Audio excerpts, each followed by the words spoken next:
Matapos ang buy-bust operation ng mga otoridad, arestado ang 13 individual sa Bayumbong, Nueva Vizcaya.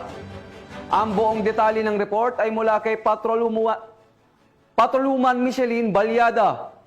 Ang 13 suspek, kabilang ang 8 menor de edad sa isang matagumpay na anti-illegal drug operation na isinagawa ng pinagsanib na puwersa ng Provincial Drug Enforcement Unit ng Nueva Vizcaya PPO at Bayumbong Police Station sa Barangay Bonfal West, Bayumbong, Nueva Vizcaya, nito lamang unang araw ng Nobyembre taong kasalukuyan. Naganap ang buy-bust operation sa tahanan ng isang kilalang personalidad na si alias Lamay na nagresulta sa pagkakasabat ng mga pinaniniwalaang shabu at marijuana na may kabuuang halagang 24,100. Na-recover mula sa suspek ang 12 sachet ng hinihinalang shabu na may timbang na tinatayang 3.5 grams at halagang 23,800, isang sachet ng pinatuyong dahon ng marijuana na may timbang na 2.5 grams at halagang 300 at iba pang kagamitan tulad ng digital weighing scale, 6 na lighter, 8 cellphone, improvised paraphernalia, cash at marked money.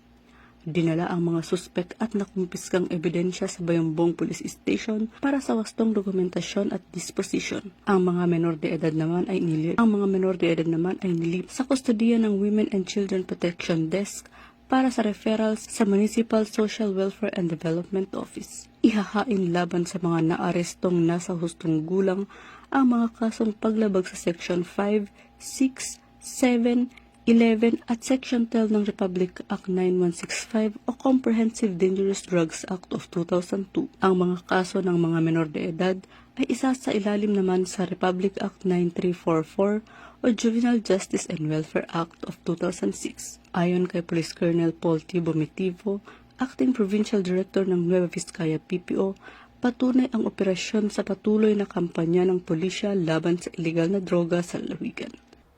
Mula dito sa Lambak ng Cagayan, ako ang inyong Police News Network correspondent, Patroluman Balyada, alagad ng batas, tagataguyod ng balitang pulis.